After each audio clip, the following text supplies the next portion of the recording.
Hello, ladies and gents. Romie Reviews here. Please like, comment, subscribe. Now, Monique. We know Monique. We love Monique. Monique. She has decided to take her issue with Netflix through the legal route. Monique has officially, and this is from her words, "Hi, my loves. I can confirm that today I filed a pay discrimination lawsuit against Netflix. I had a choice to make. I could accept what I felt was pay discrimination, or I could stand up for those who came before me and those who will come after me. I choose to stand up. I don't have any further comment at this time, but I appreciate all of your support and love. I love us for real." No, she didn't say that part. I added it in. But, So, okay. We remember, or maybe you don't, Monique, this goes out saying she's a great comedian, and she had an opportunity to work with Netflix for an hour-long special initially, and then kind of take it from there, see where it goes. What ended up happening is she turned down the offer due to the fact that they offered her $500,000. Now, remember, this is someone who has made millions and millions. So you have to look at it that way, not look at it like, okay, most comedians could never even think to make that much in their lifetime. That's not how you have to look at it. You have to look at it based on someone who's had a lot of success and made millions herself. So she said she had a lot of reasons, but most of those reasons had to do with the fact that she was looking at how Amy Schumer,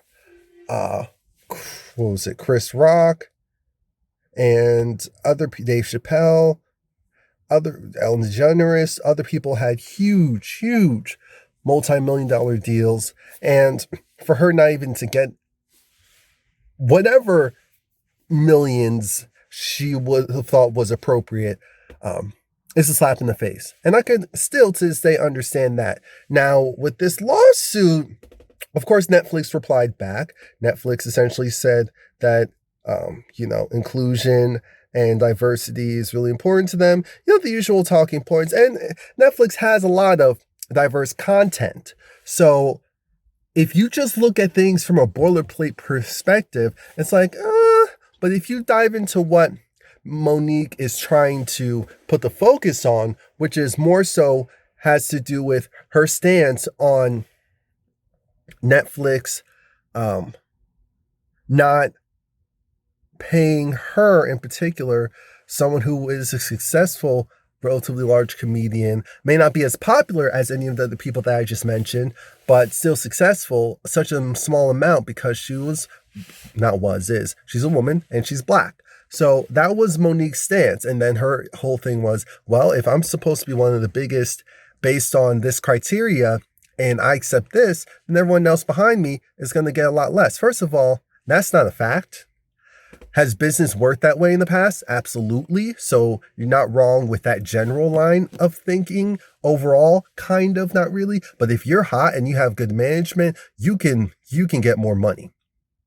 Even if you're a minority in multiple areas or you check multiple minority boxes. Now, the thing with this lawsuit, though, do we think that she's going to win? Well, Netflix can either do two things. Netflix can either decide this isn't worth it, let's just pay her a certain amount, or they could drag it out for years and say, hey, let's turn this into something else. Because the problem is Tiffany Haddish has got a better deal than Monique, but then again, Tiffany Haddish's deal was also structured to initially actually bring in other people as well. So there's a lot of factors here.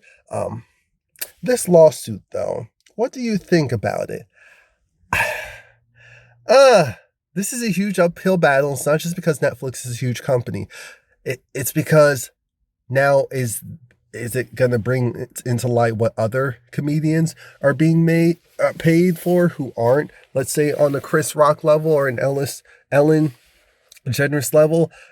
Is it going to start nitpicking at views and what they're viewing as far as video views? Because yes, Monique, on her worst day, she could pack out comedy shows and certain size venues compared to maybe some more so pop comedians, which are people who are funny, but their funny is also based on how popular they are.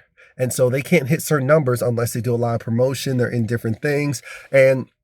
But that also usually means for like viewership, maybe they get more views on their content, which is what Netflix, for example, would prioritize, even though we all agree that that number that was thrown out there was laughable. So I want to make sure that that is out. I want to make sure I put out that point, that number was laughable. But aside from that, I don't know if she's going to win. I am interested to see how this is going to play out because this will affect things going forward. It absolutely will, especially, because the fact that she even put out the number that they quoted and it never said that she was lying about the number. So that's it. Again, please like, comment, subscribe. Let me know what you think. Check out my other channel, Romie Whispers ASMR. Check out Romie Reviews for weekly videos and content, and I'll see you next time.